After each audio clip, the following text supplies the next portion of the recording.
What's up, everybody? It's Saturday, April 27th. Hopefully, everybody's having a great day. I think the weather is getting kind of drunk again. But hey, it is what it is. Um, today, I think today what I'd like to talk about is I want to talk about two things actually. I want to talk about coaches who put in cookie cutter diet plans, first off, and how to spot a cookie cutter diet plan. And then I also want to talk about coaching in general, how to know when to come out of a deficit. Um, so, first thing let's talk about is cookie cutter diet plans. Um, in today's day and age, everybody who's competed or has gotten themselves into decent shape seemingly now is a coach. Okay, I'm not against trying to better yourself, better your brand, and bring it all into fruition. I hope and I wish you the best. I really do. In your venture. But continuing to learn. I'm going to throw a name out there that I highly, highly respect right now.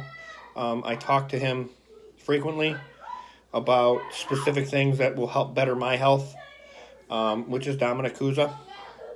He's not very old. He's a younger guy. But I tell you what, he is spot on learning about nutrition, on bettering himself as a coach each and every day. And unfortunately, a lot of coaches don't do so. They have a cookie cutter diet plan that most likely is meant for a 200-pound man or a 130 pound woman. Okay? And that's what they're giving people, and that's what they're going off of. And unfortunately, I mean, you can spot them all over the place. There's a diet plan that has the same foods. Very, very minimal changes are ever made. It's always up the cardio. When in actuality, it should always be both. Okay? If a coach gets you a diet plan in less than 10 minutes, back to you once you hire that specific person, run. Okay? There's no thought process that goes into this. I can ask qualifying questions. What foods do you like? What are you allergic to?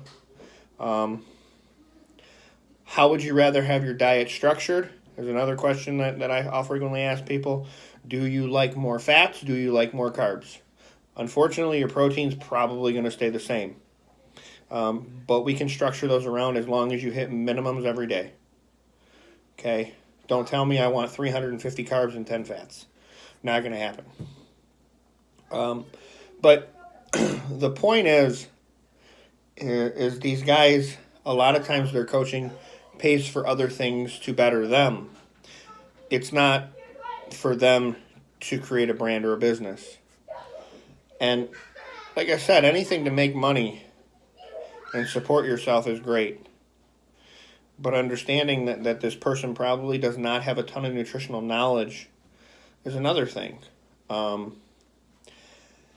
Like I've told you guys numerous times that I pretty much started this in 2008, 2009, and I've yet to call myself a true coach. Yeah, I work with people on the side, but I don't advertise it.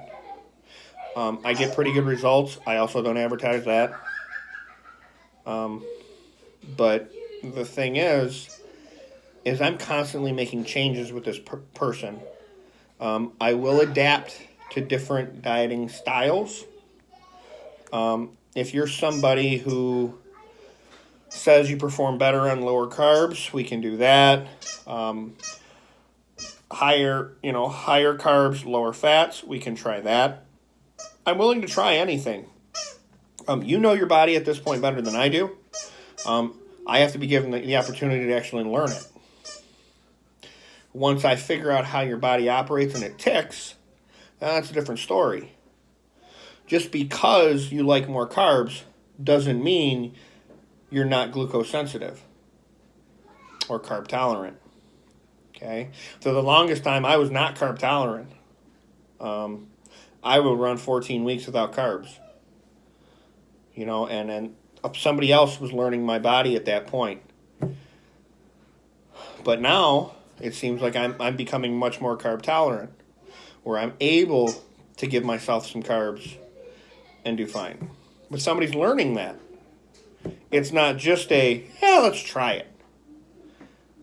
Okay?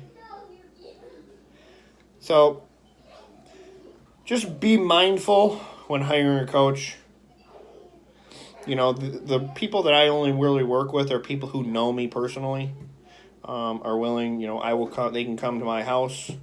We can go over everything, so on and so forth. I keep it as personable as possible.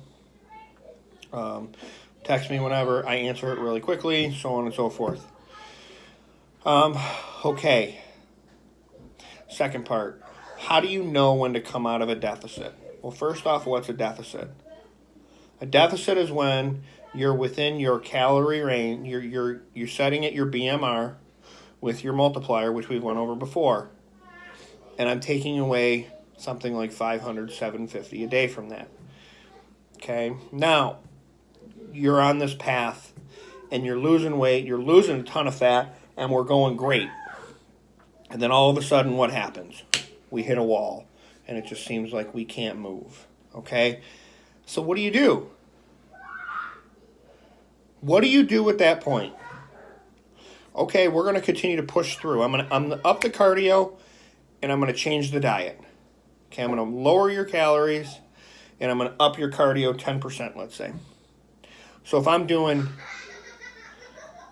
let's say I'm doing 560 minutes a day, 80 minutes a day, I'm going to add another 56 minutes. Okay, that's 10%. So I'm going to do that, and I'm also going to take food away.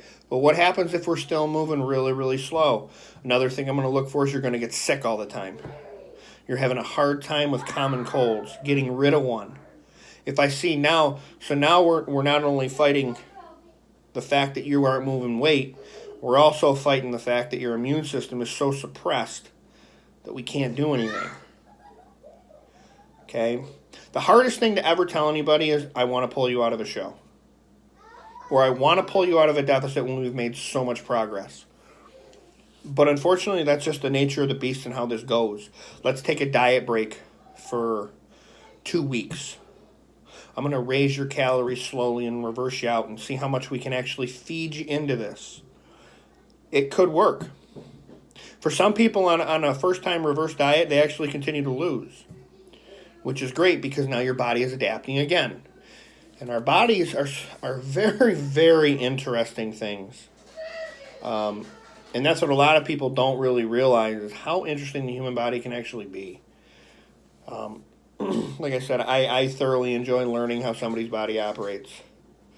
But so now that you guys see some triggers that I look for on whether or not to pull somebody out of a deficit, then I'm going to reverse them. I'm not just going to say, hey, by the way, let's go have 2 days of cheat meals or go have 2 cheat days. No, because what happens when you have a cheat day? You can gain 10, 11 pounds. It's all water because of the sodium content that you've just intaked or intook, whatever. But for some people, the number on that scale is what matters, and that's sad. I don't care about the number. I care about the composition. So that's how I look. That's the triggers that I look for on when to pull somebody out of a deficit. As long as you're honest with me. That's another thing. If you're not honest about it and be like, hey, I ate like crap. Tell me you ate like crap. I'm not going to condemn you for it. I'm going to say, hey, start tomorrow, we're moving forward. Okay? If you guys have any comments, any concerns, please leave them in the comments. I will talk to you tomorrow.